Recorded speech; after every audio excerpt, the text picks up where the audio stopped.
Welcome to the Atomic Voodoo Lounge's special presentation of The Raven by Edgar Allan Poe. I'm your host, Maxwell Vegas, for this short episode in celebration of Halloween.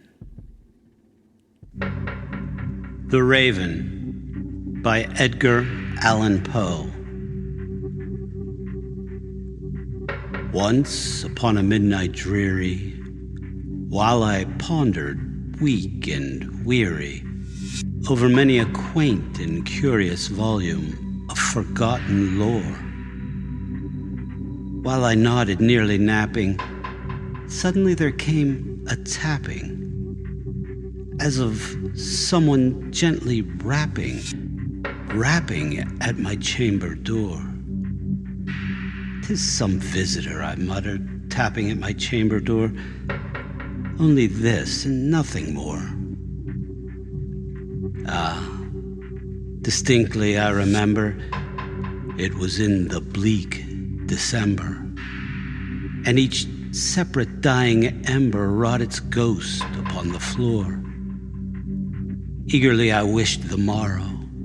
Vainly I had sought to borrow from my books surcease of sorrow. Sorrow for the lost Lenore, for the rare and radiant maiden whom the angels name Lenore, nameless here forevermore.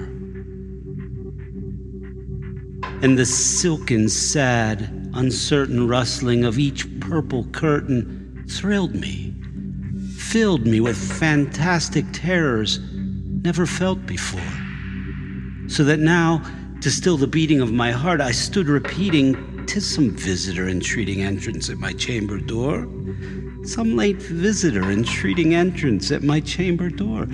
This it is, and nothing more." Presently my soul grew stronger, hesitating then no longer. "Sir," said I, "or madam, truly your forgiveness I implore, but the fact is I was napping, and so gently you came rapping, and so faintly you came tapping at my chamber door, that I scarce was sure I heard you. Here I opened wide the door. Darkness there, and nothing more.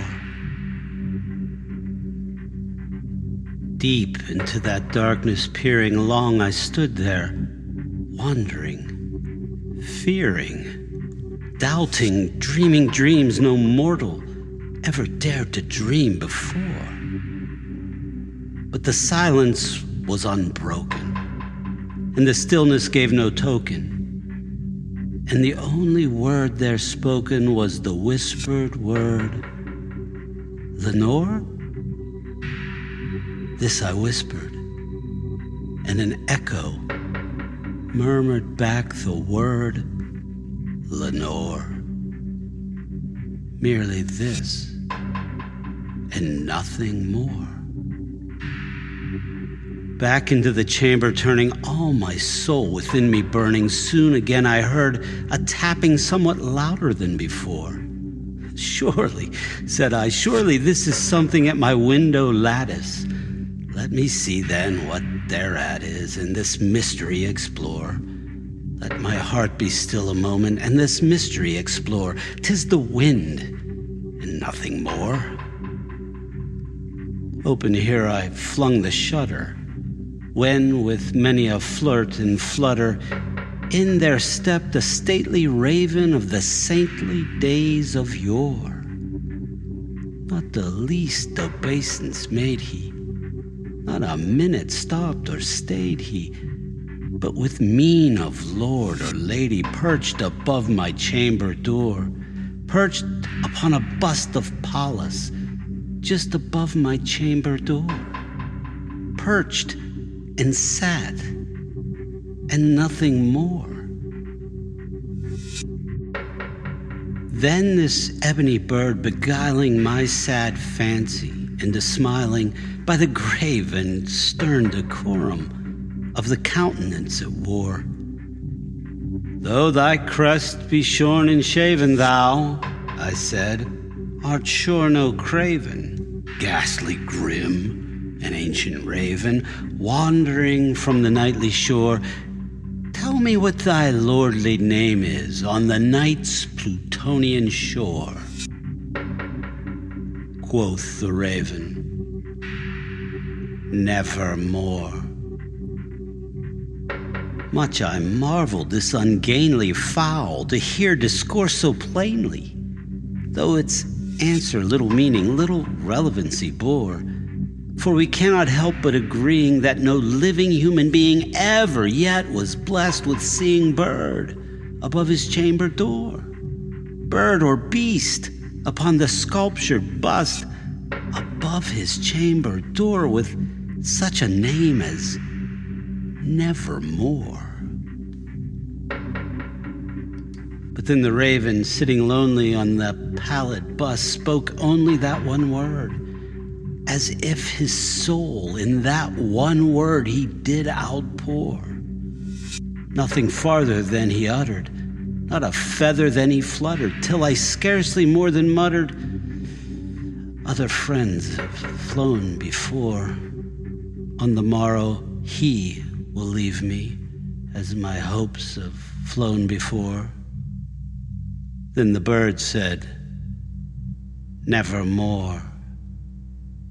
Startled at the stillness broken by reply so aptly spoken, doubtless, said I, what it utters is its only stock and store, caught from some unhappy master, whom unmerciful disaster followed fast and followed faster, till his songs one burden bore, till the dirges of his hope that melancholy burden bore of nevermore.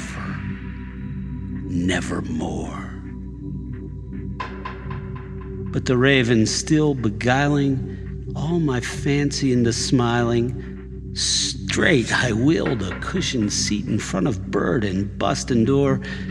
Then upon the velvet sinking, I betook myself to linking fancy unto fancy, thinking what this ominous bird of yore, what this grim, ungainly, ghastly, gaunt, and ominous bird of yore meant in croaking nevermore. This I sat engaged in guessing, but no syllable expressing to the fowl, whose fiery eyes now burned into my bosom's core. This and more I sat divining, with my head at ease, reclining on the cushion's velvet lining that the lamplight gloated o'er, but whose velvet violet lining, with the lamplight gloating o'er, she shall press, nevermore. Then methought the air grew denser, perfumed from an unseen censer swung by seraphim, whose footfalls tinkled on the tufted floor. Wretch, I cried, thy God hath lent thee, by these angels he hath sent thee respite and nepenthe from thy memories of Lenore. Quaff, oh quaff this kind nepenthe, and forget this lost Lenore. Quoth the raven, nevermore. Prophet, said I, thing of evil, prophet still, if bird or devil, whether tempter sent or whether tempest tossed thee here ashore, desolate yet all undaunted, on this desert land enchanted, on this home by horror haunted.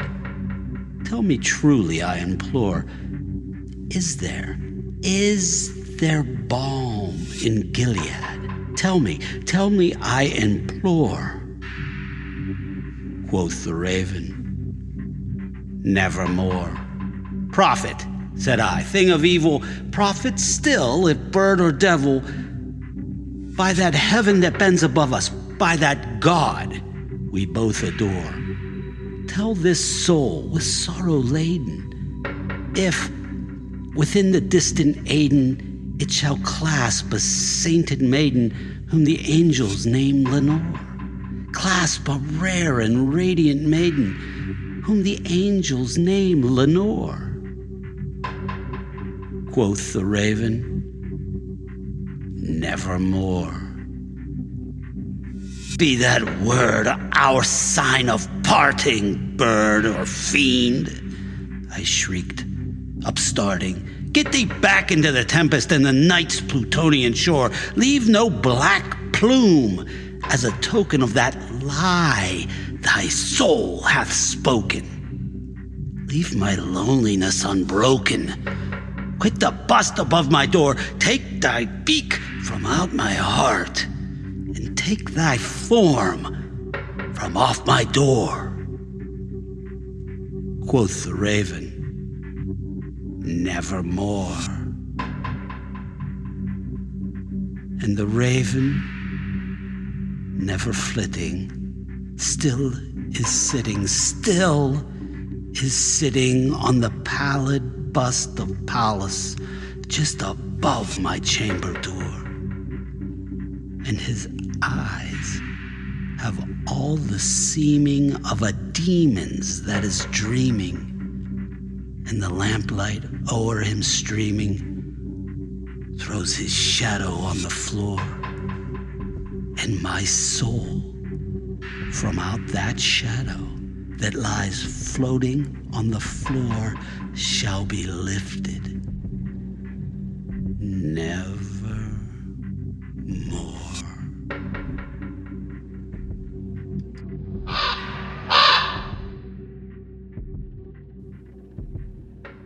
Happy Halloween, Atomic Voodoo Lounge patrons. Check out the whole Nevermore special edition of the Atomic Voodoo Lounge podcast at atomicvoodoolounge.com or on your favorite podcast app. I'm your host, Maxwell Vegas, and I hope to see you at the atomicvoodoolounge.com.